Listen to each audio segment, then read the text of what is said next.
Hello friends, आज हम लोग पढ़ेंगे polygon method of addition. Last class में हमने देखा था ट्रायंगल रूल ऑफ एडिशन। आज हम लोग पढ़ेंगे polygon method of addition. Triangle rule और पॉलीगन मेथड दो डिफरेंट मेथड नहीं, दोनों सेम मेथड है। बस ट्रायंगल रूल में हम लोग दो वेक्टर्स को ऐड करते हैं और पॉलीगन मेथड में हम लोग दो से ज्यादा वेक्टर्स को ऐड करेंगे। स्टार्ट करते हैं हम लोग पॉलीगन मेथड ऑफ एडिशन। देखें यहाँ देखिए आप, addition of more than two vectors, दो से ज्यादा वेक्टर्स की बात करेंगे। Law of polygon method of addition. यहाँ पे देख सकते हो, ये रहा वेक्टर ए, ये रहा वेक्टर बी और ये रहा वेक्टर सी। यहाँ तीन वेक्टर्स को ऐड कर रहे हैं। इन तीनों का रिजल्टेंट का मतलब क्या होता है? Vector A plus vector B plus vector C. R is the resultant of A, B and C. तो देखते हैं कैसे हम रिजल्टेंट ड्रॉ करेंगे। ठीक है, वही तरीका है जो हम लोग ट्रायंगल रूल में किया था, सेम तरीका है, बस वहाँ 2 वेक्टर्स थे, यहाँ 3 वेक्टर्स हैं। मैं आप लोग को 10 सेकंड का मौका देता हूं, जल्दी से आप लोग अपनी कॉपी पे ड्रॉ करें, रिजल्टेंट ड्रॉ करने की कोशिश करें। एक बार ट्राई तो करो, शायद हो जाए। ट्राई करो, देखो रिजल्टेंट क्या है, जल्दी करो।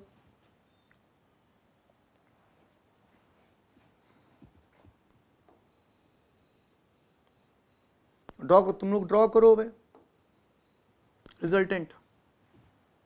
ठीक है, चलो हो गया होगा। अब मैं ट्राई करता हूं।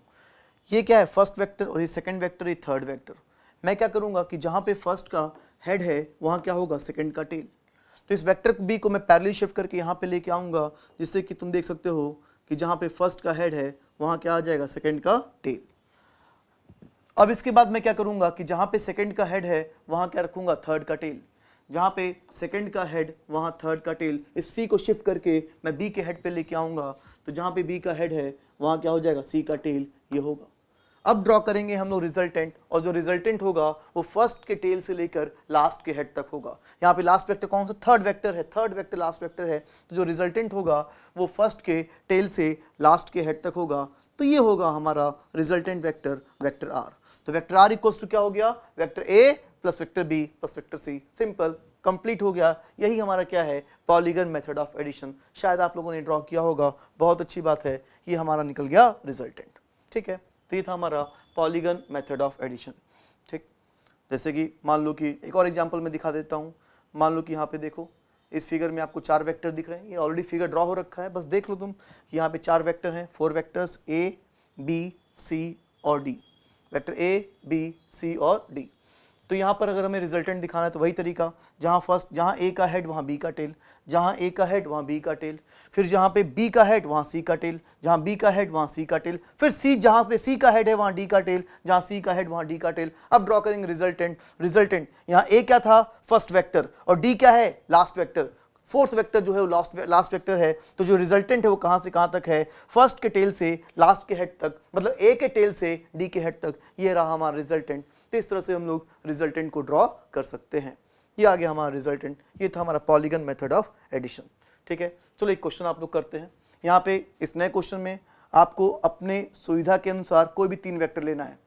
इस क्वेश्चन में आप लोग को अपने सुविधा के अनुसार कोई भी 3 वेक्टर लेना है। Vector a, vector b and vector c. आपको 3 वेक्टर लेना है, और ये ध्यान रखना है आपको कि उन तीनों वेक्टर में कोई भी 2 वेक्टर आपस में पैरेलल ना हो। आप लोग अपने मन से कोई भी 3 वेक्टर ले लो, इधर इधर इधर कहीं भी ले लो, बस कोई भी 2 वेक्टर ना आपस में पैरेलल हो ना आपस में अपोजिट। पैरेलल मत लेना, अपोजिट मत लेना। बाकी तुम कोई सा भी 3 वेक्टर लो और इस तरीके से लो कि vector A plus vector B plus vector C equal to 0 हो। तो आप एक ऐसा फिगर ड्रॉ करो, पॉलीगन मेथड यूज करते हुए आप ऐसा फिगर ड्रॉ करो जिसमें A plus B plus C equal to 0 हो, और वो 3 वेक्टर कोई सा भी ले सकते हो आप लोग। जल्दी करो, ड्रॉ करो उसको आप लोग। अगर आपको वीडियो को रोक के ड्रॉ करना है तो वीडियो को रोक के ड्रॉ करो, अगर आपको टाइम लग रहा है तो जल्दी करो।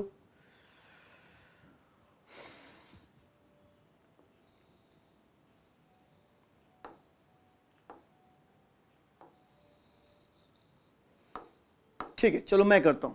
यहां देखो, ये ड्रॉ किया मैंने वेक्टर ए, ये वेक्टर बी, ये वेक्टर सी। जहां ए का हेड वहां बी का टेल, और जहां बी का हेड वहां सी का टेल। अब हम लोग ड्रॉ करेंगे रिजल्टेंट ड्रॉ करेंगे। तो रिजल्टेंट जो होगा वो कहां से कहां तक होगा? फर्स्ट के टेल से लेकर लास्ट के हेड तक होगा। तो मैं यहाँ पे आपको रिजल्टेंट दिखाने जा रहा हूं। रिजल्टेंट होगा फर्स्ट के टेल से लास्ट के हेड तक, ये हमारा होगा रिजल्टेंट। ये रिजल्टेंट दिखा दिया। जरा बताओ, क्या यहाँ पर ऑब्वियसली तुम्हें दिख रहा है, एकदम क्लियर दिख रहा है कि यहाँ पर a plus B plus C equal to क्या 0 है क्या? बिल्कुल नहीं। a plus B plus C equal to 0 कहां दिख रहा है? a plus B plus C equal to क्या दिख रहा है? r की अच्छी खासी वैल्यू है, तो a plus B plus C equal to क्या है? r। अब मैं क्या करूंगा कि यहां पर मैं थोड़ा सा वेक्टर सी को बढ़ाता हूं, मैं यहां पे वेक्टर सी को बढ़ाने जा रहा हूं, ठीक है। चलो मैं वेक्टर सी को बढ़ा दूं, तो यहां पर देखो तुम, वेक्टर सी को मैंने बढ़ा दिया। अब बताओ क्या रिजल्टेंट कम हो गया? बिल्कुल, देखो तुम यहां देख सकते हो कि रिजल्टेंट जो है वो और कम हो गया। अभी भी a plus B plus C equal to r है, लेकिन r की वैल्यू कम हो गई। तुम देख सकते हो जो r है वो कम हो गया। अब एक काम करता हूं मैं कि c को और बढ़ा देता हूं, c को मैं बढ़ाते जाऊंगा, और c को अगर मैं बढ़ाऊंगा तो r की वैल्यू कम होगी, कम होती जाएगी। तो यहां पर देखो मैंने c को इतना बढ़ा दिया, तुम देख लेना यहां पर देखें कि c को मैंने इतना बढ़ा दिया कि वो कहां पहुंच, c का हेड कहां पहुंच गया? a के टेल पे। c का हेड कहां पहुंच गया? a के टेल पे। रिजल्टेंट कहां से कहां तक होगा? a के टेल से लेके c के हेड तक। रिजल्टेंट a के टेल से लेके c के हेड तक है, और रिजल्टेंट की वैल्यू कितनी बची? यहां पे टेल से हेड की दूरी क्या बची? 0। तो रिजल्टेंट कितना हो गया? 0। तो यहां पे vector a plus vector b plus vector c equal to जो आया वो कितना आ गया? 0। तो प्रूफ होता है, ये बन गया figure a plus B plus C equal to 0। क्या बन रहा है? क्या ये ट्राइंगल बन रहा है? बिल्कुल सामने दिख रहा है, a plus B plus C equal to 0, ये बन गया ट्राइंगल। तो इसका मतलब हमने एक नई चीज और सीखी कि अगर a plus B plus C equal 0 है तो तीनों वेक्टर मिलकर एक ट्राइंगल बनाएंगे। याद रखना, तीनों वेक्टर मिलकर एक ट्राइंगल बनाएंगे, ठीक है। चलो मैं एक नया फिगर ड्रॉ करता हूं। इस नए फिगर में तुम देखो, इसको मैं ड्रॉ कर दिया वेक्टर a, ये ड्रॉ किया मैंने वेक्टर a, ये ड्रॉ किया मैंने वेक्टर b, और ये ड्रॉ किया मैंने वेक्टर c। बताओ इस फिगर और पिछले फिगर में कोई डिफरेंस है? क्या इन दोनों में कोई डिफरेंस है? बोलो, सोचो। बिल्कुल सही सोच रहे हो तुम। यहां पे c में डिफरेंस है, यहां पे c किधर है? नीचे, और यहां c किधर है? ऊपर। c के डायरेक्शन में डिफरेंस है। तो इस फिगर की इक्वेशन क्या है? a plus B plus C equal 0। इस फिगर की इक्वेशन क्या होगी? इस फिगर की इक्वेशन क्या होगी? ऑब्वियसली इस फिगर की equation a plus B plus C 0 नहीं है। क्या है इसकी इक्वेशन? सही सोच रहे हो। इसकी इक्वेशन क्या लिखोगे तुम? a plus B equal to C. Very good, सही सोचा आपने। a plus B equal to C. C क्या है? जहां देखो तुम, जहां पे a का हेड वहां b का टेल, और c क्या है? फर्स्ट के टेल से लेकर सेकंड के हेड तक। फर्स्ट के टेल से लेकर सेकंड के हेड, तो c क्या हुआ? a और b का रिजल्टेंट। तो a plus B equal to क्या हो गया? c। तो इसकी इक्वेशन ये रही, इसकी इक्वेशन ये रही। तो हमने ये चीज सीखा कि अगर a plus B plus C 0 हो तो भी तीनों वेक्टर मिलकर ट्राइंगल बनाएंगे, और अगर a plus B equal to C हो तो भी तीनों वेक्टर मिलकर क्या बनाएंगे? ट्राइंगल।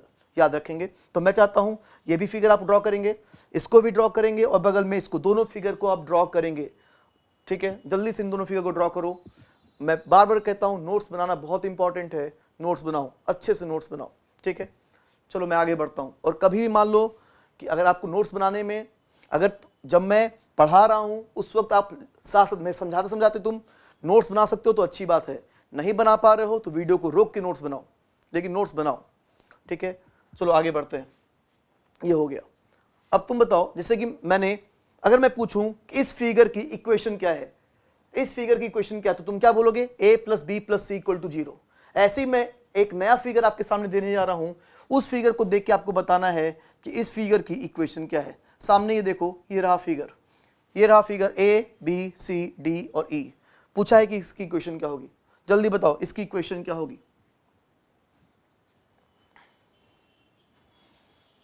सोचो क्या होगी इसकी इक्वेशन।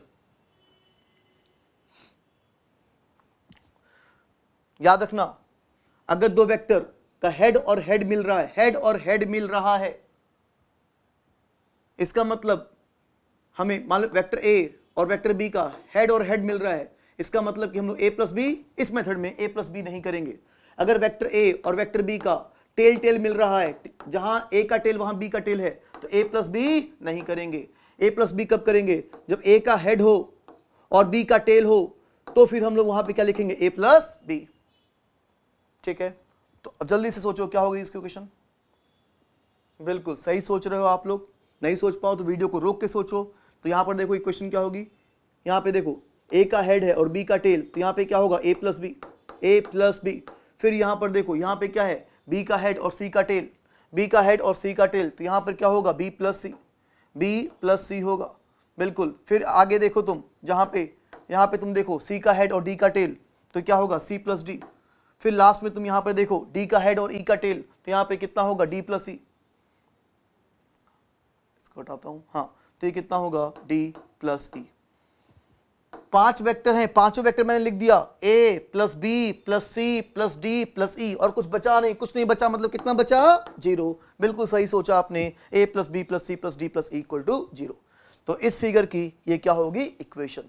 आगे बढ़ते हैं अगले फिगर पे। अगला फिगर भी मैं एक फिगर ड्रॉ करूंगा, आपको उसकी इक्वेशन लिखनी है कि क्या होगी उसकी इक्वेशन। बताओ, ये रहा क्वेश्चन, जल्दी बताओ क्या होगी इसकी इक्वेशन। Right the equation. ये रहा वेक्टर ए राइट है, वेक्टर बी इधर, सी ऊपर, डी इधर, ई इधर।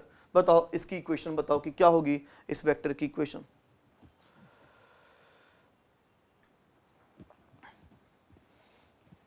ठीक है, जल्दी सोचो।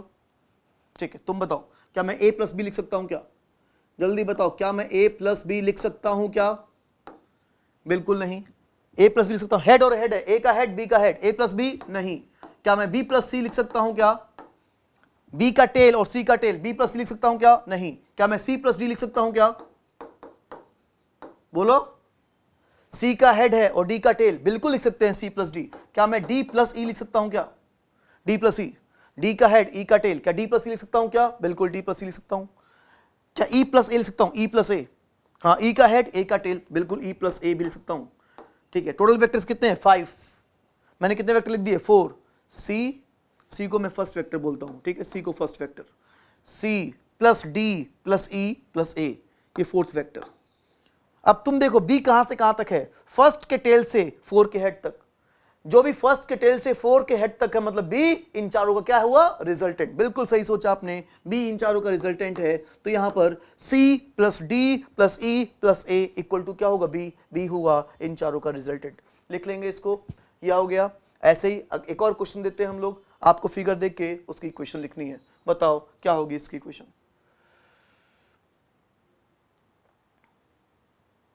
ये देखो यहां पे 5 वेक्टर हैं, जल्दी से इक्वेशन लिखो, जल्दी करो।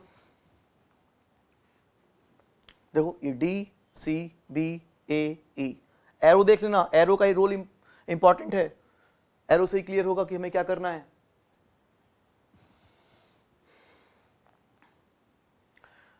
मैं फिर से कह रहा हूं, अगर आपको टाइम लग रहा है तो वीडियो को रोक के करेंगे आप लोग।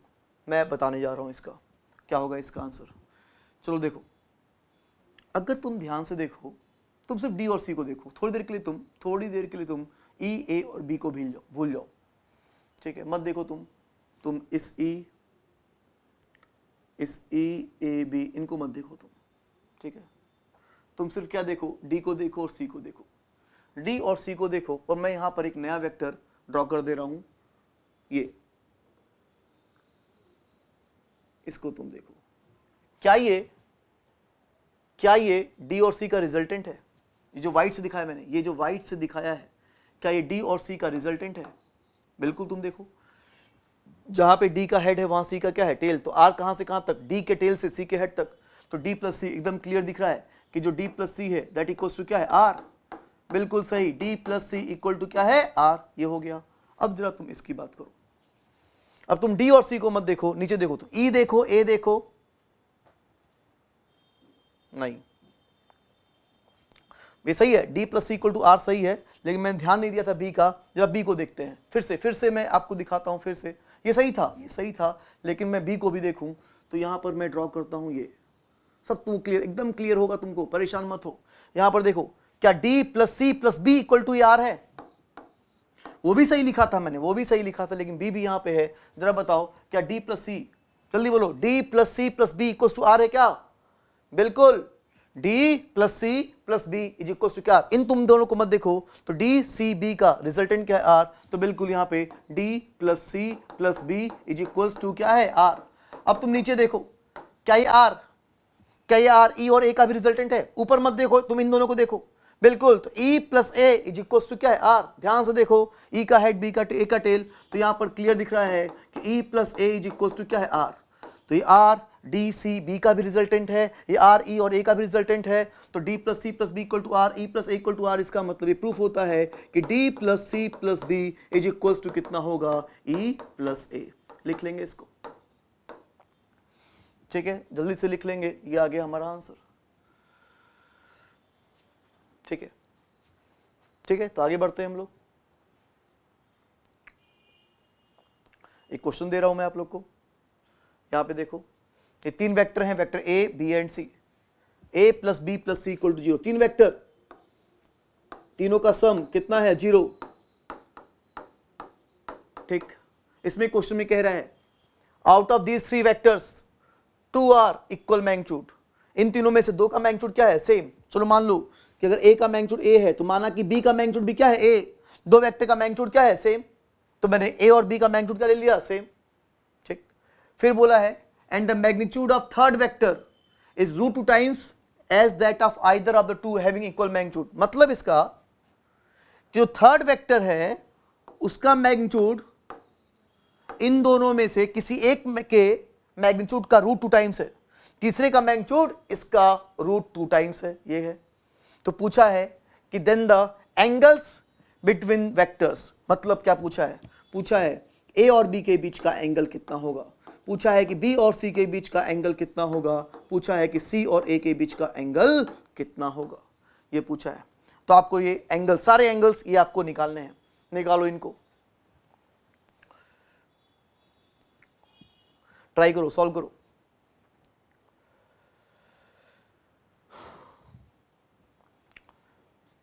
चलो मैं तुम्हें हिंट देता हूं, ठीक है, अगर आपको हिंट नहीं चाहिए तो वीडियो को रोक लो।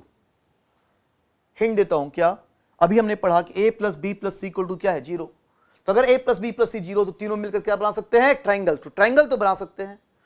अब एक की लेंथ a होगी, दूसरे की a और तीसरे की क्या होगी रूट 2a, तो तुमको ये सोचना है कि वो ट्राइंगल राइट एंगल होगा कि नहीं, ट्राइंगल तो बनेगा लेकिन राइट एंगल ट्राइंगल होगा कि नहीं, ये आपको सोचना है।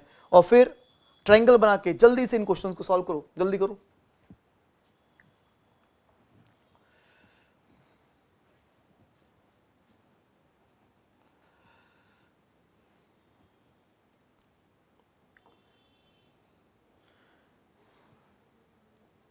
ठीक है, तो देखो मैं ये मान रहा हूं कि आप लोग इस क्वेश्चन को सॉल्व कर लिए होंगे वीडियो को रोक के। अगर अभी भी आप सॉल्व नहीं किया है तो अभी भी मौका है, आप वीडियो को रोक के इन क्वेश्चन को सॉल्व कर सकते हैं। ठीक है, चलो मैं करता हूं। यहां पे देखें 2 के स्क्वायर का सम क्या तीसरे के स्क्वायर के बराबर है, बिल्कुल है। a square plus a square equal to root 2a square है। 2 के स्क्वायर का सम तीसरे के स्क्वायर के बराबर, तो कंफर्म होता है कि ट्राइंगल कैसा होगा राइट एंगल, राइट एंगल भी होगा। और 2 की लेंथ सेम है तो राइट एंगल तो होगा ही होगा, लेकिन साथ साथ आइसोसेलेस ट्रायंगल भी होगा, लेंथ सेम है तो राइट एंगल भी होगा और आइसोसेलेस भी होगा। ये मैंने बना दिया राइट एंगल ट्रायंगल, जिसमें से 2 की लेंथ क्या होगी सेम। अब अगर मैंने सी को क्या बोला रूट 2a, सबसे बड़ा वाला कौन बोला है सी, इसका मतलब जो हाइपोटेन्यूज है वो कौन सा होगा सी, ये सी होगा। इसको मैंने क्या बोल दिया a और इसको मैंने क्या बोल दिया b, a और b। ठीक है, और हमें पता है एकदम क्लियर दिख रहा है कि ये एंगल कितना है, ये एंगल जो है वो कितना है 90, तो इन दोनों को मिलाकर एंगल कितना होगा 90। और चूंकि इसकी लेंथ और इसकी लेंथ क्या है सेम, तो इनके आमने सामने के एंगल भी क्या होंगे सेम, तो अब इसलिए ये एंगल कितना होगा 45 डिग्री और ये भी कितना होगा 45 डिग्री। ये 90 होगा, ये 45 होगा, ये 45 होगा। तो बताओ a और b के बीच का एंगल कितना आ गया, a और b के बीच का एंगल कितना आ गया 90।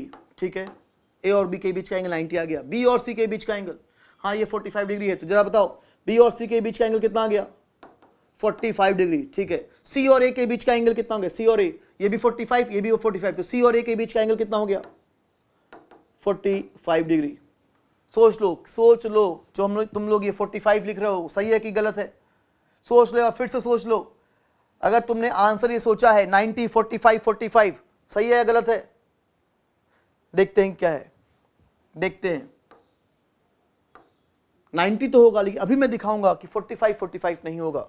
यह बात बिल्कुल सही है कि यह एंगल कितना होगा 45 डिग्री और यह एंगल भी कितना होगा 45 डिग्री, लेकिन ये 45 45 होगा लेकिन आंसर 45 45 नहीं होगा। क्यों होगा देखते हैं। पहले मैं इन तीनों का हेड दिखाता हूं, हेड दिखाता हूं। ए और बी कहां मिलेंगे, ए और बी कहां मिलेंगे, दोनों के हेड पे नहीं मिलेंगे, दोनों के टेल पे नहीं मिलेंगे। ए और बी कहां मिलेंगे, एक के हेड पे और दूसरे के टेल पे। तो माना कि ए का हेड है, अगर यहाँ पे ए का हेड है तो क्या होगा बी का टेल। और बी और सी कहां मिलेंगे, ए प्लस बी प्लस सी 0 है, तो बी और सी भी कहां मिलेंगे, बी के हेड पे और सी के टेल पे, सी के हेड पे ए के टेल पे। तो ये बिल्कुल क्लियर हो गया, वेक्टर ए plus vector B plus vector C कितना है 0।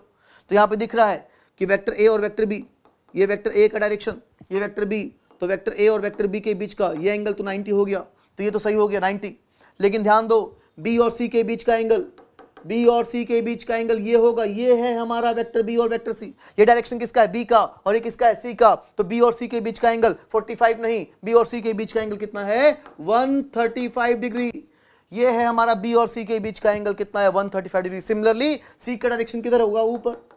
ऐसे ही सी का डायरेक्शन किधर होगा? ऊपर। ये क्या होगा हमारा? सी और ए के बीच का एंगल, जो कि ये भी कितना आएगा? 180 माइनस 45 कितना? 135 डिग्री। तो इस तरह से इस क्वेश्चन का जो आंसर आया, इस क्वेश्चन का जो आंसर आया वो 90, 45, 45 नहीं आया। इसका आंसर कितना आया? एक एंगल कितना आया? 90 डिग्री, दूसरा 135, तीसरा 135। तो इसका ए और बी के बीच का एंगल 90, बी और सी के बीच का एंगल 135 डिग्री, और सी और ए के बीच का एंगल भी कितना आया? 135 डिग्री। लिख लेंगे इसको।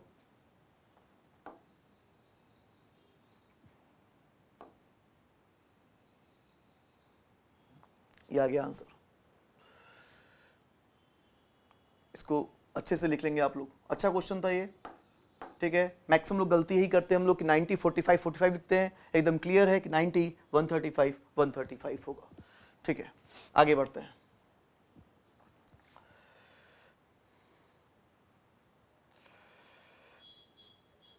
एक इंपॉर्टेंट पॉइंट है यहां पर, देखो ये आपको याद रखना, नोट है, आपको याद करना है। क्या है ये पॉइंट? पॉइंट सुनो कि पॉइंट क्या है। यहां पे देखो कई सारे वेक्टर्स हो, कई सारे वेक्टर जैसे मान लो कि 1, 2, ये 3, 4 एंड 5, लेट्स से 5 वेक्टर हैं। पांचों का मैग्नीट्यूड सेम हो, 5 वेक्टर्स, इन सारे वेक्टर्स का मैग्नीट्यूड क्या हो? सेम। तो पहला मैंने क्या बोला? सेम मैग्नीट्यूड, इक्वल मैग्नीट्यूड बोला, ठीक है। और सारे के सारे सेम प्लेन में हो, सेम प्लेन में हो, ठीक है। सब के सब सेम प्लेन में हो, ये भी कंडीशन है। तो पहला क्या है? Equal magnitude. दूसरा क्या है? सेम प्लेन में हो। और तीसरा, जो दो अगल बगल वाले वेक्टर हैं उनके बीच का एंगल भी क्या हो? सेम। अगर ये एंगल थीटा, तो ये भी कितना हो? थीटा। ये भी कितना हो? थीटा। ये भी कितना हो? थीटा। अगर ऐसा है तो इन पांचों का जो रिजल्टेंट होगा वो कितना होगा? 0। इन पांचों का रिजल्टेंट जो होगा वो कितना होगा? 0। लेकिन कंडीशन ये है, 3 कंडीशन फुलफिल होनी चाहिए। सबका सेम मैग्नीट्यूड, सबके सब सेम प्लेन में, और ये एंगल्स भी क्या हो? सेम। अगर ऐसा है तो रिजल्टेंट कितना होगा? 0। बात सिर्फ 5 वेक्टर की नहीं हो, चाहे 5 हो, चाहे 6 हो, चाहे 99 हो, चाहे 100 हो, चाहे ऑड नंबर हो, चाहे इवन नंबर हो। इसीलिए यहाँ पे क्या लिखा? n vectors. अगर n vector same magnitude, same plane, same angle, तो इसका जो रिजल्टेंट होगा वो कितना होगा? 0। इसको आप अपनी कॉपी पे लिख लेंगे, ये एक इंपॉर्टेंट पॉइंट है। इनका जो रिजल्टेंट होगा वो 0 होगा। हम लोग किसी भी मेथड से इनका जो रिजल्टेंट निकालेंगे वो 0 ही आएगा। तुम अगर मैं इसका फिगर ड्रॉ करूं पॉलीगन मेथड से अगर मैं इसका फिगर ड्रॉ करूं, तो मुझे यहाँ पर, अगर मैं इसका फिगर ड्रॉ करता हूं तो यहाँ पे मुझे कुछ रेगुलर पेंटागन मिल जाएगा। यहाँ पर ऐसा कुछ, अगर मैं एक रफली थोड़ा सा ड्रॉ कर रहा हूँ, मैं फिगर थोड़ा मैं रफ से ड्रॉ किया हूँ, लेकिन अगर मैं अच्छे से ड्रॉ करूँ तो क्या बन जाएगा? एक रेगुलर पेंटागन। तो a plus B plus C plus D plus E कितना हो जाएगा? 0। तो इसका जो रिजल्टेंट आएगा वो कितना आएगा? 0 आएगा। तो इसको आप लोग याद कर लेंगे, ठीक है। ठीक, आगे बढ़ते हैं हम लोग। ये एक छोटा सा पॉइंट है, इसको आप लोग को याद रखना है। ये फर्स्ट इक्वेशन क्या कहती है कि बी और सी को पहले हमने बी और सी को ऐड किया, फिर ए को ऐड किया। और राइट क्या कहता है कि पहले हमने ए और बी को ऐड किया, फिर सी को ऐड किया। तो चाहे आप ऐसे एडिशन करें, चाहे एडिशन करें, बात एक ही है। मान लो कि तुम 3 वेक्टर का एडिशन निकाल रहे हो, पहले तुमने ए और बी को ऐड किया, ठीक, और बाद में तुमने सी को ऐड किया।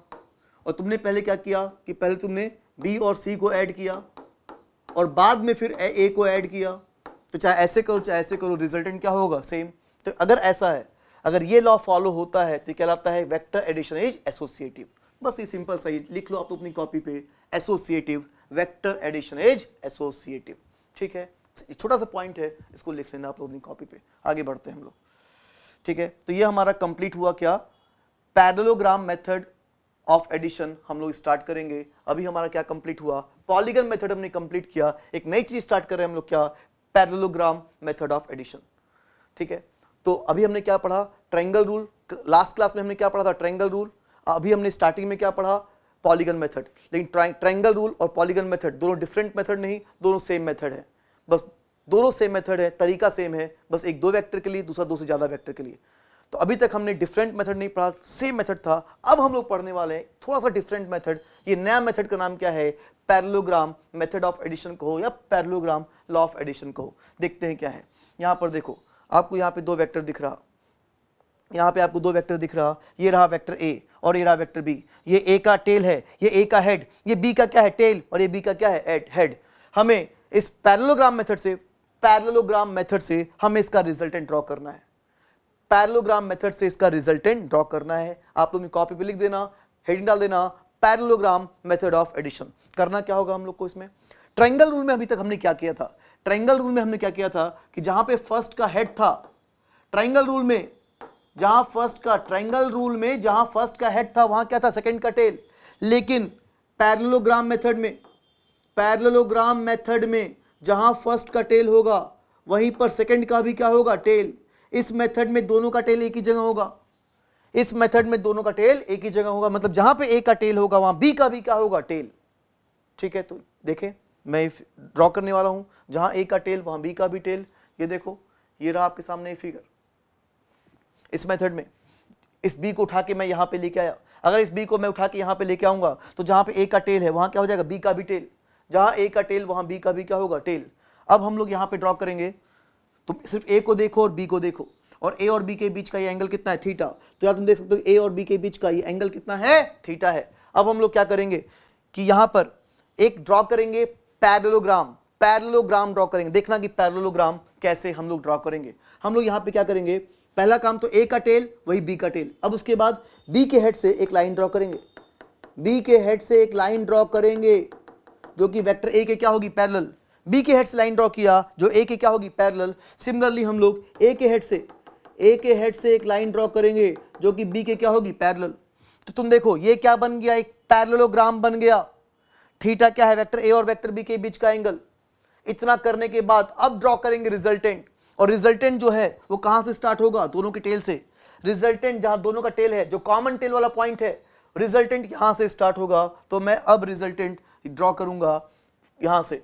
रिजल्टेंट होगा दोनों के टेल से लेकर जो नया पॉइंट मिला, इस पॉइंट को यहां से मिला देंगे तो ये हमें क्या मिल जाएगा? रिजल्टेंट। तो चलो मिला देता हूं। तो यहां से लेकर यहां तक इसको मैंने मिला दिया, ये क्या मिल गया मुझे? रिजल्टेंट। ये आ गया रिजल्टेंट। याद रखना रिजल्टेंट इस कॉमन टेल से स्टार्ट होगा। ये हो गया सिंपल, ये हो गया। ठीक है,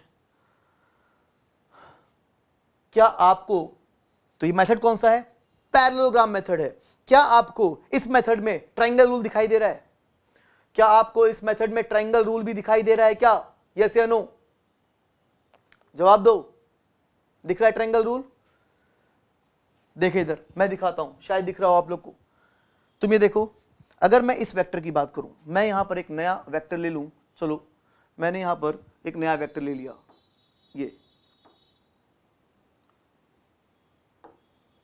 क्या इसको मैं वेक्टर भी कह सकता हूं? ये वेक्टर और ये वेक्टर सेम तभी होगा जब मैग्नीट्यूड भी क्या हो? सेम। डायरेक्शन भी क्या हो? सेम। बिल्कुल सेम है। ये क्या है? पैरेलल, तो डायरेक्शन क्या हो गया? सेम। लेंथ क्या है? सेम, तो मैग्नीट्यूड भी क्या हो गया? सेम। तो ये वेक्टर भी, तो ये भी क्या हो गया? वेक्टर भी। अब तुम ध्यान से देखो, क्या ये इन तीनों को देखो, बस इसको मत देखो, इसको मत देखो, सिर्फ ए को देखो, और इस बी को नहीं, इस बी को देखो और आर देखो। क्या ये तीनों मिलकर एक ट्रायंगल रूल बना रहे हैं? बोलो। बिल्कुल। जहां ए का हेड वहां बी का टेल, और रिजल्टेंट फर्स्ट के टेल से लेकर सेकंड के हेड तक। तो हमने देखा कि इस पैरेललोग्राम मेथड में हमें ट्रायंगल रूल भी दिखाई दे रहा है। ठीक है, जहां पे देख सकते हो थीटा क्या है? वेक्टर ए और वेक्टर बी के बीच का एंगल। ध्यान से देखो, अल्फा को मैंने क्या दिखाया है?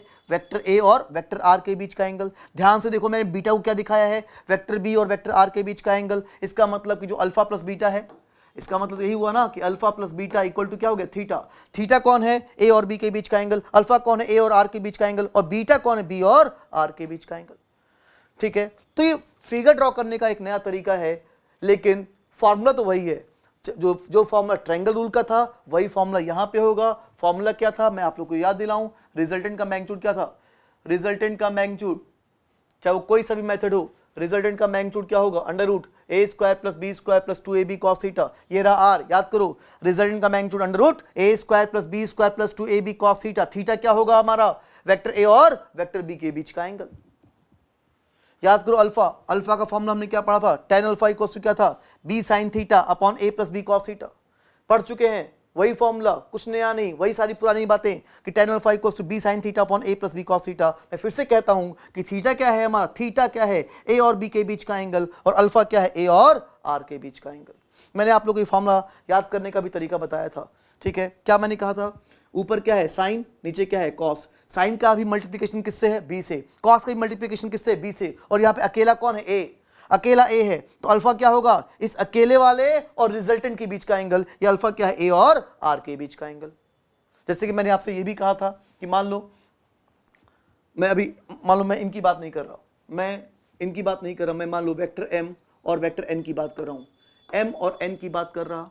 जरा बताओ कि मान लो कि किसी ये tan डेल्टा, ऐसे डेल्टा कोई एंगल है, डेल्टा कोई एंगल है, tan delta is equals to, अगर मैं कहूं कि m साइन गामा, इसको मैं गामा बोल रहा हूं, इस एंगल को मैं क्या बोल रहा हूं, गामा, और इस एंगल को क्या बोल रहा हूं, डेल्टा, तो m sign gamma upon n plus m cos gamma, ठीक है। यही तो है साइन का, जो साइन का मल्टीप्लिकेशन है वो वही कॉस का है, यहां भी m, यहां भी m, ऊपर साइन नीचे कॉस, और अकेला यहां पे क्या है, n। जल्दी बताओ ये गामा किसके बीच का एंगल है, सोचो सोचो, इस अगर तुम्हारे सामने फॉर्मूला आया तो गामा किसके बीच का एंगल होगा, बिल्कुल सही, गामा किसके बीच का एंगल होगा, वेक्टर m और वेक्टर n के बीच का एंगल, गामा होगा वेक्टर m और वेक्टर n के बीच का angle.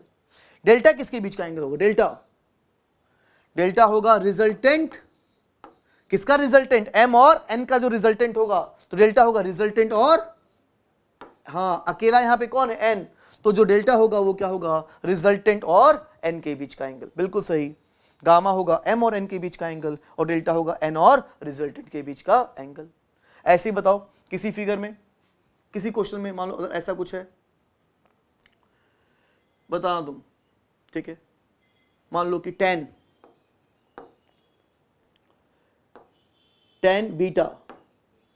Beta equals to a sine theta upon b plus a cos theta, ठीक। tan beta equals to a sine theta upon b plus a cos theta, ऊपर sine नीचे cos, यहां भी a है यहां भी a। जरा बताओ थीटा किसके बीच का एंगल है, फटाफट बताओ कि थीटा किसके बीच का एंगल है, बिल्कुल सही सोच रहे हो, थीटा किसके बीच का एंगल है, वेक्टर a और वेक्टर b के बीच का एंगल।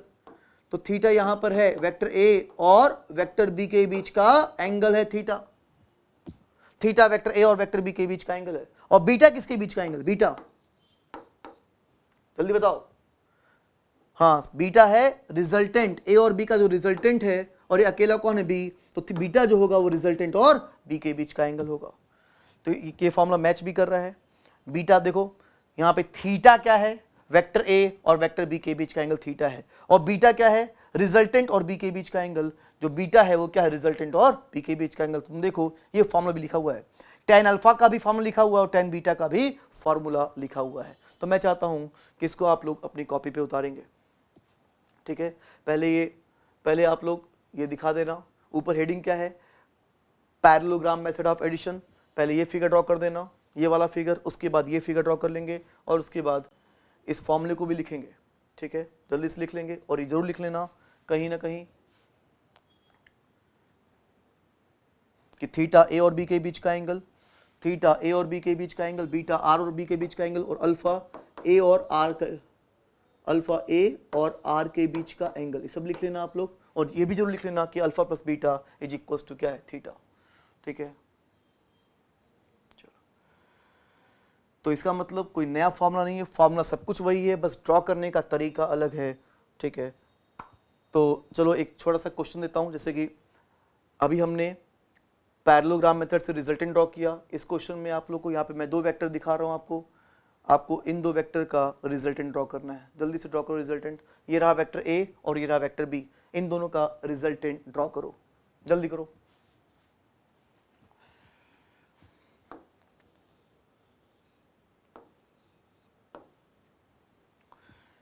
वेक्टर a इधर है, वेक्टर b इधर है, आपको रिजल्टेंट ड्रॉ करना है,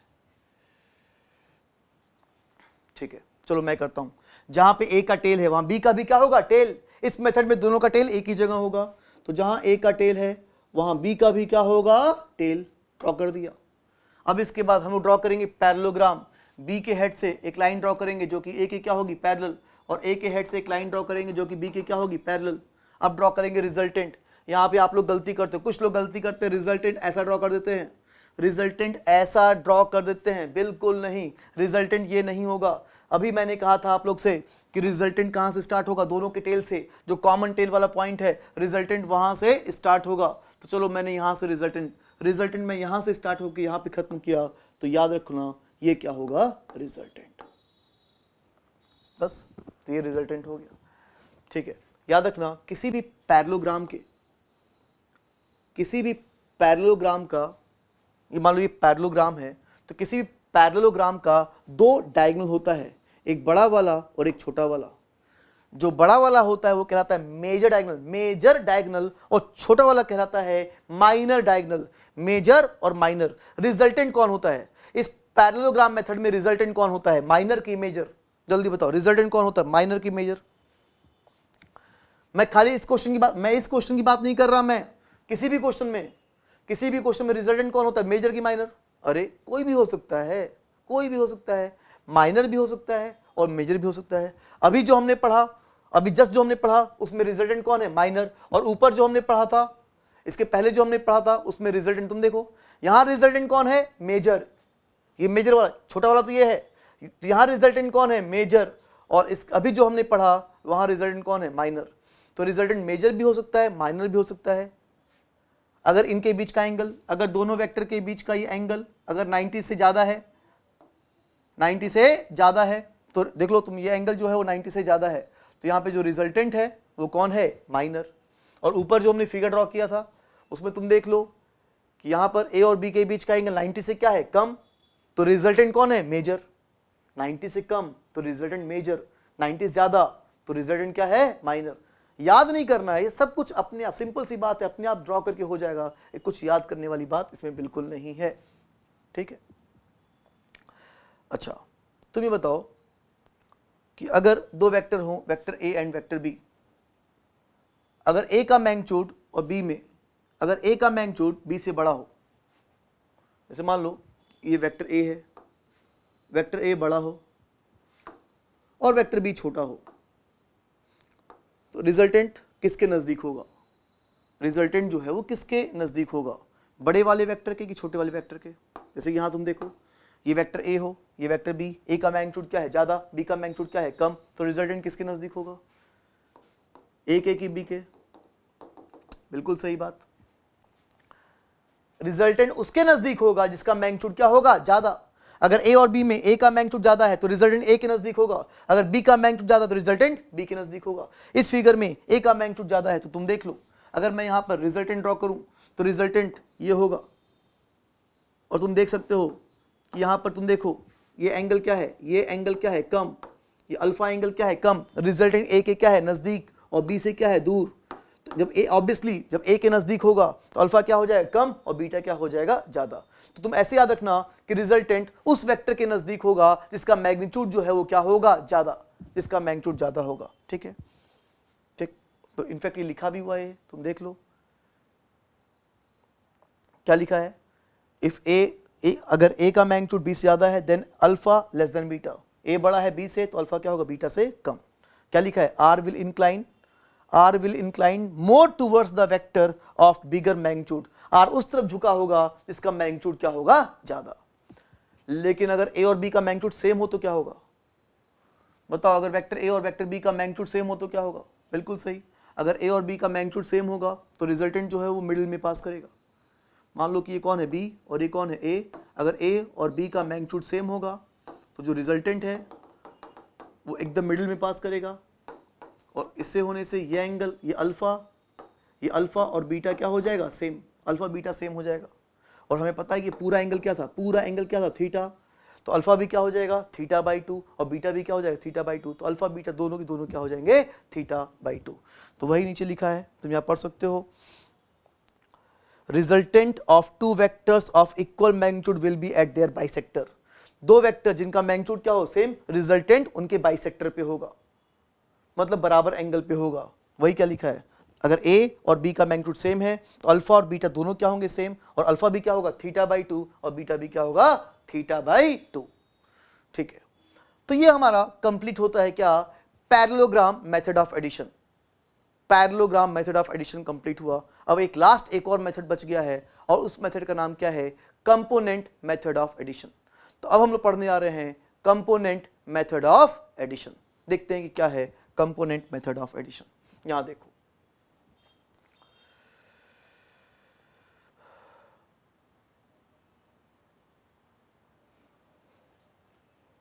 ये वेक्टर को जोड़ने का नया तरीका, कंपोनेंट मेथड ऑफ एडिशन।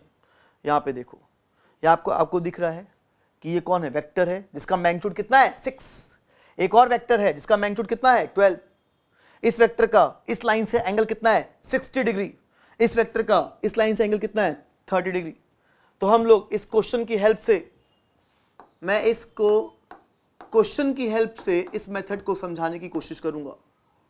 ठीक है, ये कोई एक्स एक्सिस नहीं है, ये कोई वाई एक्सिस नहीं है, बस ये राइट है, ये लेफ्ट है, ये अपवर्ड है और डाउनवर्ड है, बस। तो देखते हैं इस मेथड से सॉल्व करने की कोशिश करते हैं। ठीक, तो यहां पर नाम से ही क्लियर है कंपोनेंट मेथड। इसका मतलब तो यही है ना कि इस क्वेश्चन को सॉल्व करने के लिए हम लोग को वेक्टर को तोड़ना पड़ेगा, रिजॉल्व करना पड़ेगा इसके कंपोनेंट्स में हमें रिजॉल्व करना पड़ेगा। तो हम लोग इस मेथड में सबसे पहला काम होता है दो लाइन लेना और वो दोनों लाइन आपस में क्या होनी चाहिए? परपेंडिकुलर। सबसे पहला काम होगा दो लाइन लेना और वो दोनों की दोनों लाइन आपस में क्या होगी? परपेंडिकुलर। तो यहां पे देखो, दो लाइन लिया, एक लाइन वर्टिकल लिया और एक हॉरिजॉन्टल लिया, दोनों आपस में क्या है? परपेंडिकुलर। सबसे पहला काम ये होगा। और जरूरी नहीं कि आप हॉरिजॉन्टल और वर्टिकल ही लो, कोई भी दो लाइन लो, बस दोनों आपस में क्या हो? परपेंडिकुलर। आपकी मर्जी, आप लाइन ऐसी और ऐसी भी ले सकते हो, बस वो दोनों आपस में क्या होना चाहिए? परपेंडिकुलर। सबसे पहला काम ये होगा। दूसरा काम ये होगा कि लाइन लेने के बाद इन वेक्टर्स को उन लाइंस के लॉन्ग तोड़ेंगे, मतलब रिजॉल्व करेंगे। उन वेक्टर्स को उन लाइन के लॉन्ग हम लोग तोड़ेंगे, रिजॉल्व करेंगे। स्टार्ट करते हैं। तो एक क्वेश्चन मुझे करने दो, उसके बाद तुम अगला क्वेश्चन तुम ही करना। एक क्वेश्चन मुझे कर लेने दो, फिर तुम करना। ठीक है, और तुम अगर डायरेक्ट करना चाहते हो तो वीडियो को रोक के तुम एक बार ट्राई कर सकते हो खुद से। चलो मैं करता हूं। तो यहां पर देखो, तो पहले तो मैंने यहां पर ये लाइन हॉरिजॉन्टल और ये वर्टिकल वाली लाइन ले ली मैंने। अब मैं बात करूंगा इस वेक्टर 6 की। इस 6 का दो कंपोनेंट होगा, एक ऊपर और एक राइट। जिधर एंगल होगा उधर क्या होगा? कॉस। तो इस वेक्टर का अपवर्ड कंपोनेंट कितना होगा? 6 cos 60। और राइट डायरेक्शन में कंपोनेंट कितना होगा? 6 sin 60। जिधर एंगल उधर कॉस, उसके परपेंडिकुलर में साइन। 6 cos 60 sin 60। अब 12 की बात करूंगा। इस 12 का दो कंपोनेंट होगा, एक लेफ्ट और एक ऊपर। जिधर एंगल उधर कॉस, तो लेफ्ट में कितना होगा? 12 cos 30। लेफ्ट में होगा 12 cos 30 और ऊपर कितना होगा? 12 sin 30। तो अपवर्ड डायरेक्शन में जो होगा वो कितना होगा? 12 sin 30। ठीक है, ये हो गया।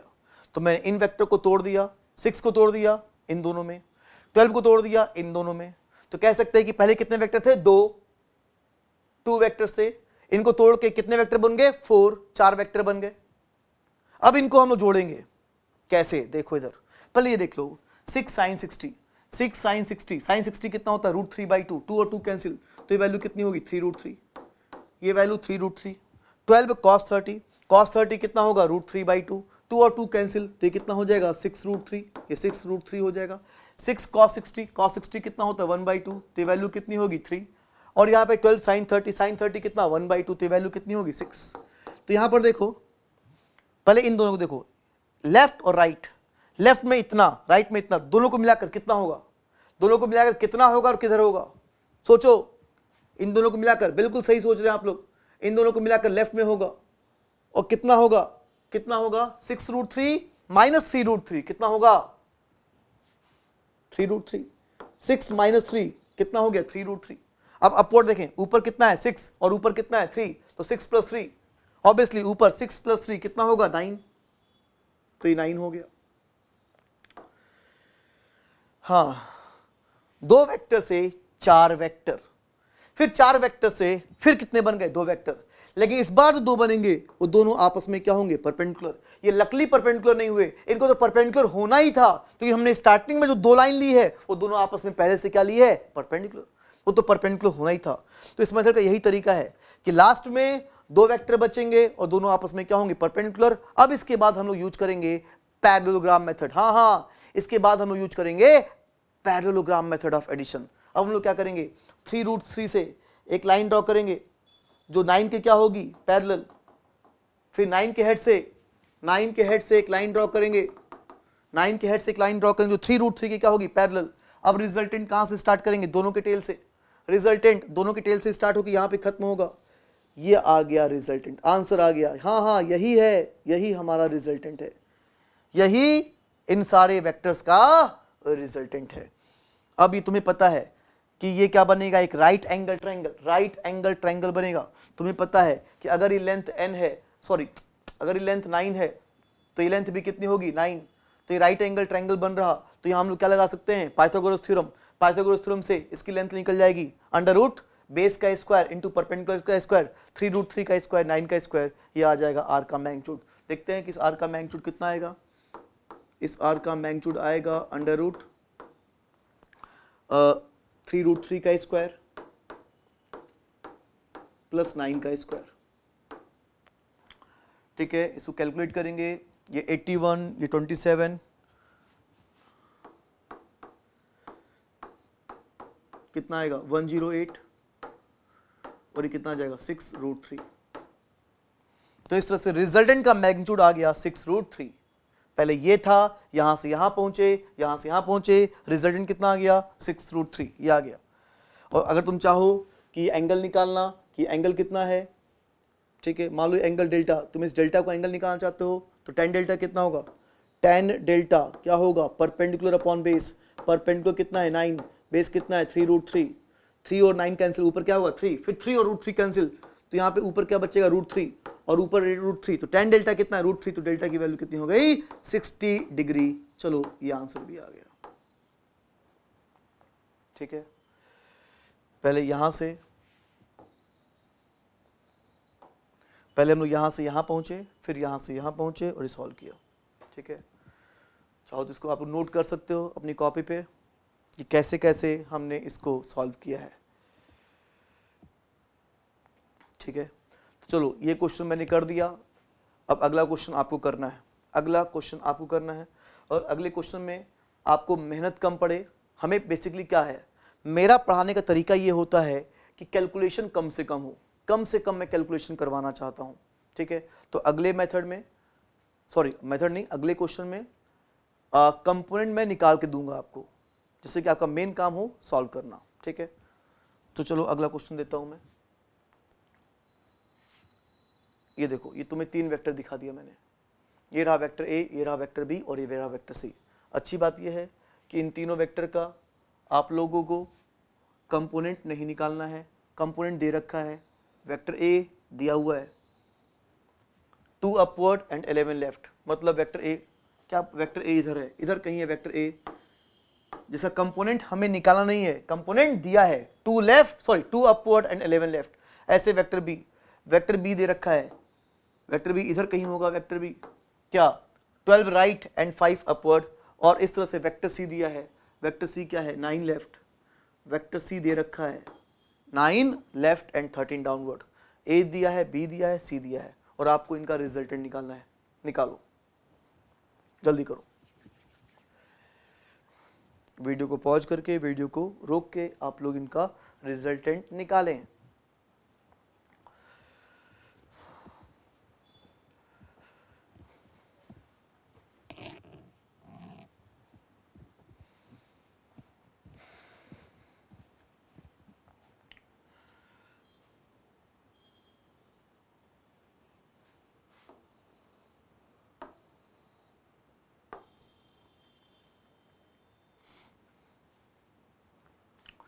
ठीक है, चलो मैं करता हूँ, स्टार्ट करता हूँ वेक्टर ए से। वेक्टर ए क्या है, वेक्टर ए है 2 अपवर्ड एंड 11 लेफ्ट, तो दिखा दिया मैंने, 2 अपवर्ड एंड 11 लेफ्ट दिखा दिया। वेक्टर बी क्या है, vector B 12 right and 5 upward, 12 right, 12 है राइट एंड 5 अपवर्ड, ये दिखा दिया। और लास्ट कौन सा है, वेक्टर सी, वेक्टर सी क्या है 9 लेफ्ट, 9 लेफ्ट एंड 13 डाउनवर्ड, चलो तो वेक्टर ए को, वेक्टर ए दिखा दिया 2 और 11, वेक्टर बी 5 और 12 और वेक्टर सी 9 और 13, ए बी एंड सी। ठीक है, तो अगर ये नहीं दिया होता तो हम लोग कंपोनेंट निकाल लेते, कंपोनेंट दिया है, थोड़ा सा हमारा कैलकुलेशन बच गया। मेन हमें तो कॉन्सेप्ट सीखना है। अब इसके बाद तुम बताओ कि तीनों वेक्टर मिलकर लेफ्ट मिलेगा कि राइट मिलेगा? इन तीनों को 9, 11 और 12 मिलाकर लेफ्ट आएगा कि राइट आएगा? बोलो। बिल्कुल, 11 + 9 कितना होगा? 20, और 20 - 12 कितना होगा? 8। तो लेफ्ट में, हाँ 20 और 12 अपोजिट, तो लेफ्ट में कितना आएगा? 8। बिल्कुल सही। तो लेफ्ट में कितना आया? 8 आया। ठीक, अब देखो ऊपर कितना है? 5 और 2 7, और नीचे कितना है? 13। तो 13 और 7 मिलकर किधर आएगा? नीचे कितना? 6। तो 13 माइनस, हाँ तो 13 - 7 कितना आ गया? 6। तो फाइनली 8 आया और 6 आया। अब इसके बाद वही पुराना काम हम लोग ड्रॉ करेंगे, पैरेललोग्राम। 8 के हेड से एक लाइन ड्रॉ करेंगे जो कि 6 के क्या होगी? पैरेलल। 6 के हेड से एक लाइन ड्रॉ करेंगे जो कि 8 की क्या होगी? पैरेलल। रिजल्टेंट कहाँ से स्टार्ट करेंगे? कॉमन टेल से। तो रिजल्टेंट मैंने कॉमन टेल से स्टार्ट होकर यहाँ पे खत्म किया, ये आ गया हमारा रिजल्टेंट। ठीक है, चलो इस एंगल को भी निकाल लेंगे। तुम्हें पता है कि ये लेंथ अगर 6 है, ये लेंथ अगर 6, तो इसके सामने जो लेंथ होगी ये लेंथ भी कितनी होगी? 6। ये क्या बन रहा है? Right angle triangle. तो पाइथागोरस थ्योरम से इस आर का लंबाई निकल जाएगी, मतलब आर का मैग्नीट्यूड निकल जाएगा। एकदम क्लियर दिख रहा है। √6 का स्क्वायर प्लस 8 का स्क्वायर, और 6 का स्क्वायर प्लस 8 का स्क्वायर 36, 64, 100। 100 का रूट कितना आएगा? 10। डेल्टा निकाले तो 10 डेल्टा क्या होगा? परपेंडिकुलर अपॉन बेस 6/8, और 6/8 का मतलब 3/4। और तुम्हें पता है कि tan 37 डिग्री कितना हो? 3/4। तो डेल्टा की वैल्यू कितनी आ गई? 37 डिग्री। इस तरह से हमारा एंगल भी आ गया रिजल्टेंट और ये एंगल। उम्मीद करता हूं कि आप लोग का भी आंसर आ गया होगा। ठीक है, अच्छी बात है, आ गया। आगे बढ़ते हैं, एक नया क्वेश्चन देते हैं, एक नया क्वेश्चन सॉल्व करते हैं। क्या है वो क्वेश्चन? देखो इधर, ये देखो, ये दो वेक्टर है जिसका मैग्नीट्यूड ये रहा। मान लो एक वेक्टर ये है, ए बोल दो, ये वेक्टर मान लो ए है, और ये क्या है? बी। इस पहले वेक्टर का मैग्नीट्यूड दे रखा है कितना? 7। इस पहले वेक्टर का मैग्नीट्यूड कितना है? 7। और ये दूसरे वेक्टर का मैग्नीट्यूड कितना है? 15। और दोनों वेक्टर के बीच का एंगल कितना है? 53 डिग्री। ये 7 है और ये 15, और इनके बीच का एंगल कितना है? 53 डिग्री। तो आपको निकालना resultant by using component method. Component method का यूज करके आपको क्या निकालना है? रिजल्टेंट। लेकिन पहले एक चीज मेरी बात तुम सुन लो। इधर देखो, मान लो कि कोई वेक्टर है इधर, कोई वेक्टर इधर, कोई वेक्टर मान लो इधर 10 है, 10। कोई वेक्टर इधर क्या है? 10। तो बताओ ये वेक्टर राइट में कितना है? ये वाला वेक्टर राइट में कितना है? ऑब्वियसली 10। और ये वेक्टर ऊपर कितना है? ये वेक्टर 10 जो राइट में कितना है? 10 ही तो है। ऊपर कितना है? 0। सही सोचा। नीचे कितना है? 0। क्यों 0? किसी वेक्टर का कंपोनेंट उसके परपेंडिकुलर डायरेक्शन में कितना होता है? 0। किसी वेक्टर का प्रभाव कहो, कंपोनेंट कहो, इफेक्ट कहो, बात एक ही है। इस वेक्टर का इधर जो प्रभाव होगा, मतलब जो इफेक्ट होगा, मतलब जो कंपोनेंट होगा, वो कितना होगा? 0। तो रट लो इसको कि किसी वेक्टर का इफेक्ट, किसी वेक्टर कंपोनेंट उसके परपेंडिकुलर डायरेक्शन में कितना होता है? 0। तो फिर से ये वेक्टर राइट में कितना है? 10। ऊपर कितना होगा? 0। नीचे कितना होगा? 0। और जब ऊपर नीचे 0 है तो इस 0 को दिखाने की जरूरत नहीं है आपको। फिर से बताओ। चलो एक चीज और पूछो। मान लो कि कोई वेक्टर ऊपर कितना है? ऊपर मान लो 13 है, ऊपर 13। तो बताओ ये वेक्टर अपवर्ड कितना है? ऊपर की तरफ कितना है? ये वेक्टर अपवर्ड में कितना है? 13। हाँ, राइट कितना होगा? 0। लेफ्ट कितना होगा? 0। किसी वेक्टर का इफेक्ट उसके परपेंडिकुलर डायरेक्शन में कितना होगा? 0 होगा। बिल्कुल सही, 0। हाँ, तो यहां पे वापस आ जाएं। ये 7, अरे ये बेवकूफी मत कर देना। ये 7 इस 15 का कंपोनेंट नहीं है। ये 7 इस 15 कंपोनेंट नहीं। 7 अपने आप में एक अलग वेक्टर है, 15 अपने आप में एक अलग वेक्टर है। ये अलग वेक्टर, ये अलग वेक्टर। 7 इसका कंपोनेंट नहीं। जैसे ये इंडिपेंडेंट वेक्टर है, वैसे अपने आप में एक अलग वेक्टर है, एक नया वेक्टर है। और पूछा इसका रिजल्टेंट। आपको ट्रायंगल फॉर्मूले सॉल्व नहीं करना है, वो तो आता ही सॉल्व करना। हम लोग नया तरीका सीख रहे हैं। आपको इसको सॉल्व करना है by using component method. Component method सबसे पहला काम होगा 2 लाइन लेना, और दोनों आपस में क्या होगी? परपेंडिकुलर। तो हम लोग चलो अपनी सुविधा के लिए मैंने एक लाइन क्या ले लिया, हॉरिजॉन्टल, और एक लाइन क्या ले लिया, वर्टिकल। एक हॉरिजॉन्टल लिया और एक वर्टिकल लिया। सॉल्व कर सकते हैं इस तरह से। करो इसको, फटाफट करो।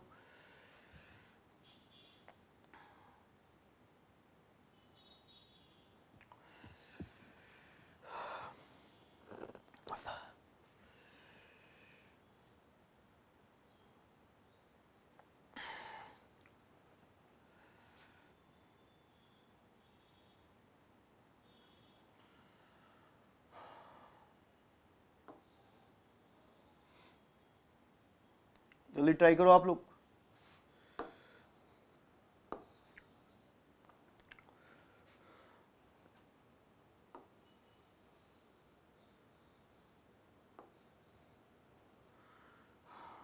ठीक है, चलो मैं करता हूं।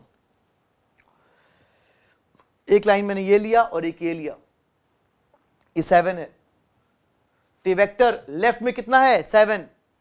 ये वेक्टर लेफ्ट में कितना है, 7, और अपवर्ड कितना है, 0। डाउनवर्ड कितना है, 0। लेफ्ट में 7 है, ऊपर नीचे कितना है, 0। बिल्कुल, किसी वेक्टर का इफेक्ट उसके परपेंडिकुलर में कितना होता है, 0। बचा 15। तो जिधर एंगल होगा उधर क्या होगा, कॉस, उसके परपेंडिकुलर डायरेक्शन में क्या होगा, साइन। तो 15 लेफ्ट में कितना होगा, जो 15 है वो लेफ्ट में कितना होगा, 15 कॉस 53 डिग्री, और अपवर्ड कितना होगा, upward 15 sine 53 degree. 15 cos 53 degree, 15 sine 53 degree. ठीक है, कॉस 53 कितना होता है, 3/5। सॉल्व करेंगे, 5 और 15 कैंसिल, कितना 3 into 3 कितना होगा, 9। तो बेसिकली 9 हो गया। और साइन 53 कितना होगा, 4/5, 5 15 कैंसिल 3, और 3 into 4 क्या होगा, 12।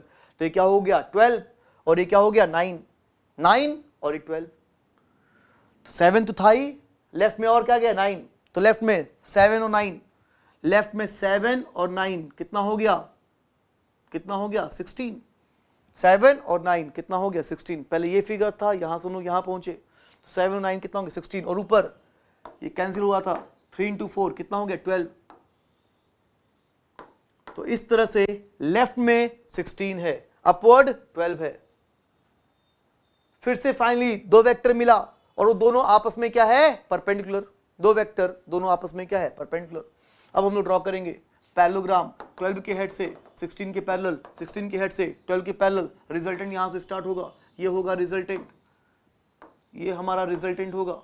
हम चाहे तो एंगल डेल्टा भी निकाल सकते हैं। ये 12, तो सामने लेंथ भी कितनी होगी, 12। तो इस रिजल्टेंट का मैग्नीट्यूड कितना होगा, इसका लेंथ कितना होगा, √16 का स्क्वायर प्लस 12 का स्क्वायर। सॉल्व कर लेना, तो ये कितना आएगा, 20 आ जाएगा। तुम सॉल्व करोगे तो कितना आ जाएगा, अरे कैलकुलेशन है, कर लेना, 20 आएगा। ठीक है, और डेल्टा निकालें तो 10 डेल्टा कितना आ जाएगा, परपेंडिकुलर अपॉन बेस 12/16, 3/4, तो डेल्टा की वैल्यू क्या आ जाएगी, 37 डिग्री। चलो, ये एंगल भी आ गया और रिजल्टेंट भी आ गया। रिजल्टेंट ये 20 रूट के बाहर है, ये आंसर आ गया। तो ये था हमारा कंपोनेंट मेथड ऑफ एडिशन। समझ गए? ठीक है, चलो एक और क्वेश्चन करते हैं हम लोग।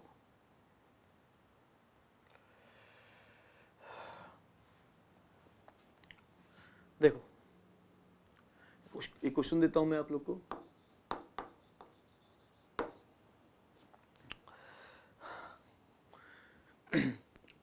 एक वेक्टर इधर है, सिंपल सा क्वेश्चन है, ठीक है, बहुत सिंपल सा। एक वेक्टर इधर है, लेट्स से इसका मैग्नीट्यूड कितना है, 5। दूसरा वेक्टर इधर है, इसका मैग्नीट्यूड कितना है, 10, और ये एंगल कितना है, 30 डिग्री है। बस, बहुत सिंपल क्वेश्चन। दो वेक्टर, एक का मैग्नीट्यूड कितना है, 10, और एक कितना है, 5। जल्दी से कंपोनेंट मेथड का यूज करते हुए इसका रिजल्टेंट निकालो। बहुत सिंपल क्वेश्चन है, जल्दी करो।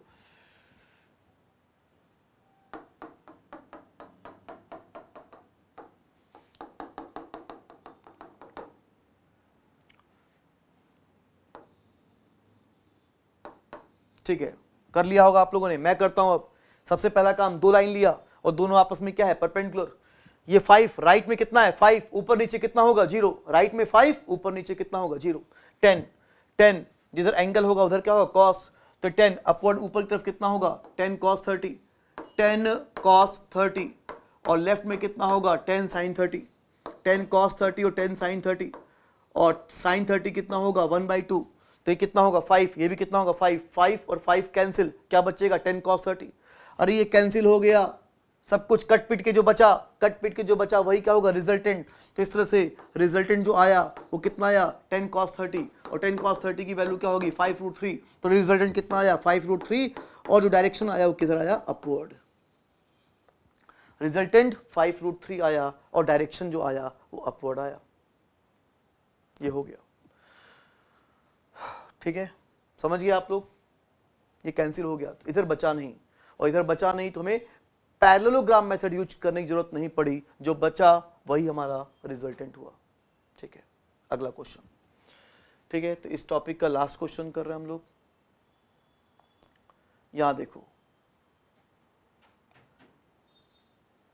आपको यहां पे दो वेक्टर दिख रहा होगा, दो वेक्टर, एक वेक्टर ए और एक वेक्टर बी, और दोनों का मैग्नीट्यूड क्या है सेम। वेक्टर ए का मैग्नीट्यूड कितना ए और वेक्टर बी का मैग्नीट्यूड भी कितना ए। आप लोग यहां पर वेक्टर ए और वेक्टर बी का रिजल्टेंट निकालो जल्दी से, कंपोनेंट मेथड का यूज करते हुए रिजल्टेंट को निकालो, जल्दी करो।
ठीक है, चलो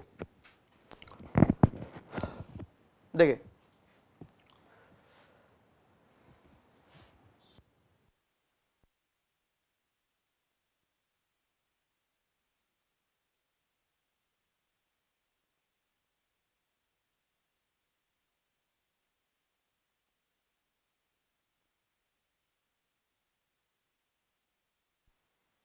ओके, हाँ तो सॉल्व करते हैं इसको। आप लोग क्या करते हो इसमें कि आप लोग सबसे पहले दो लाइन लेते हो और दोनों आपस में क्या लेते हो परपेंडिकुलर, जैसा कि मैंने कहा। तो आप लोग करते क्या हो कि एक लाइन ये ले लेते हो और एक लाइन ये ले लेते हो, एक हॉरिजॉन्टल लिया एक वर्टिकल लिया। ठीक है, ये वेक्टर राइट में कितना है ए, ये वेक्टर राइट में कितना ए, तो इसको क्या लिख दिया ए। राइट में ए है तो इसको कितना लिख दिया ए, और ऊपर कितना लिखोगे 0। राइट में ए, ऊपर नीचे कितना होगा 0। इस बी की बात करें, ए का मैग्नीट्यूड तो ए है ही, बी का मैग्नीट्यूड भी कितना ए। इसकी बात हो चुकी है, अब इसकी बात करते हैं। ये वेक्टर बी, जिधर एंगल होगा उधर कॉस, उसके परपेंडिकुलर में क्या होगा साइन, तो ये ए राइट में कितना होगा ए कॉस थीटा, और ऊपर कितना होगा A sine theta, A cos theta और ए साइन थीटा, ए कॉस थीटा और ए साइन थीटा। तो तुम देखो यहां पर, तो फिर इस तरह से इन दोनों को ऐड करेंगे, फिर ये करेंगे, फिर वही पैरेललोग्राम मेथड से सॉल्व करेंगे, आएगा आंसर। लेकिन तरीका बहुत लंबा है, शायद आपने ऐसे ही ट्राई किया होगा, लेकिन ये बहुत ही लंबा तरीका है, बहुत लंबा तरीका है। मैं आपको एक सिंपल तरीका बताता हूं। ठीक है, देखना क्या है, मेन पॉइंट है आपको कि दो लाइन लेना है आपको और दोनों आपस में परपेंडिकुलर लेना है। ऐसे लोगे तो बहुत लंबा पड़ेगा। मैं एक बहुत ही सिंपल तरीका बता रहा हूं लेने का आप लोग को। वो क्या करना है आपको कि जैसे कि यहां पर दो वेक्टर लिया है हमने, एक वेक्टर ए ही है और दूसरा वेक्टर ये है, और इनके बीच का ये एंगल थीटा है, दोनों ए है, दोनों का मैग्नीट्यूड कितना ए। तो आप लोग एक काम करो, आप दो लाइन लो, लेकिन एक लाइन इधर ले लो along angular bisector. Angular bisector का मतलब ये एंगल कितना होगा θ/2, ये एंगल भी कितना होगा θ/2। एक लाइन ये लिया और दूसरी क्या लाइन लेना, इस लाइन के परपेंडिकुलर। हमें दो लाइन लेना है, एक लाइन ये लिया और एक ये लिया और दोनों आपस में क्या है, परपेंडिकुलर। पहला काम ये करो, इससे बहुत इजी होगा। देखो तो तुम, एक ये और एक ये, अब इनको तुम रिजॉल्व करो, अब इनको तोड़ो। इस ए का तो एक लाइन तुम देखो फिगर में, एक हमने ये लिया है अलोंग एंगुलर बाइसेक्टर, एक इसके परपेंडिकुलर लिया है। अब इस ए को देखो, इस ए का दो कंपोनेंट होगा, इधर कितना, जिधर एंगल उधर कॉस, उसके परपेंडिकुलर में क्या होगा, साइन। तो ये ए इधर कितना होगा, A cos theta by 2, A cos theta by 2, और ऊपर कितना होगा, ये वेक्टर ऊपर कितना होगा, A sine theta by 2, A cos theta by 2, A sine theta by 2। अब इस वेक्टर की बात करते हैं। अब इस वेक्टर को भी तोड़ो, इधर और इधर, जिधर एंगल उधर कॉस, उसके परपेंडिकुलर में क्या होगा, साइन। तो तोड़ते हैं, तो ये ऊपर ये वाला वेक्टर भी ऊपर की तरफ कितना होगा, ए कॉस थीटा बाई 2, और नीचे की तरफ कितना होगा, A sine theta by 2, A cos theta by 2, और ये कितना हो गया, A sine theta by 2, A cos theta by 2, A sine theta by 2। Answer आ गया, आंसर आ गया। तुम देखो, ए साइन थीटा बाई 2 और ए साइन थीटा बाई 2 दोनों क्या हो गए, कैंसिल, कैंसिल हो गया। क्या बचा, A cos theta by 2, A cos theta by 2 कितना हो गया, 2a cos थीटा बाई 2। तो रिजल्टेंट आंसर आ गया, रिजल्टेंट कितना आ गया, 2a cos थीटा बाई 2। और एक तो मैग्नीट्यूड भी आ गया और डायरेक्शन भी आ गया। डायरेक्शन किधर आया, अलोंग एंगुलर बाइसेक्टर। रिजल्टेंट क्या आया, बीचों बीच आया। तो रिजल्टेंट किधर आया, अलोंग एंगुलर बाइसेक्टर। इस तरह से हमने रिजल्टेंट का मैग्नीट्यूड भी निकाल लिया और उसका डायरेक्शन भी निकाल लिया। ये लाइन क्या है, इस पूरे एंगल का एंगुलर बाइसेक्टर। कितना सिंपल हुआ। अगर तुम पहले वाले तरीके से करते हॉरिजॉन्टल वर्टिकल, तो बहुत लंबा पड़ता, बहुत लंबा, और उसमें तुम्हें इस फॉर्मूले का यूज करना पड़ता। ये फॉर्मूला शायद आपने ये 1 प्लस कॉस थीटा 2, ये होता है formula 1 plus cos theta equals 2 cos square theta by 2। पिछले मेथड से सॉल्व करने के लिए, हॉरिजॉन्टल वर्टिकल वाला, उससे सॉल्व करने के लिए आपको इस फॉर्मूले की जरूरत पड़ती। लेकिन इस मेथड में इस तरीके से आपको ये सब कुछ नहीं चाहिए, कुछ भी नहीं चाहिए आपको, कुछ नहीं। बस एक लाइन ये सॉल्व किया, तोड़ दिया, ये कैंसिल हो गया, आंसर आ गया 2a cos थीटा बाई 2। ये इतना सिंपल तरीका है कि इसको आप मन में ही सॉल्व करके आप इसका रिजल्टेंट निकाल सकते हो, डायरेक्शन भी और मैग्नीट्यूड भी। तो इस तरह से हमारा कंप्लीट होता है component method of addition. In fact हमारा एडिशन ही कंप्लीट होता है, एडिशन ऑफ वेक्टर कंप्लीट होता है। अब आने वाले क्लासेस में हम लोग स्टार्ट करेंगे वेक्टर सब्ट्रैक्शन। अभी तक हमने क्या पढ़ा था, एडिशन ऑफ वेक्टर। अब आगे हम लोग पढ़ेंगे वेक्टर सब्ट्रैक्शन। तो आज की क्लास यहीं पे खत्म होती है, फिर मिलते हैं हम लोग नेक्स्ट क्लास में। Bye bye. इसको आप लोग उतार सकते हो, अच्छे से कॉपी पेस्ट उतार लेना, ठीक है।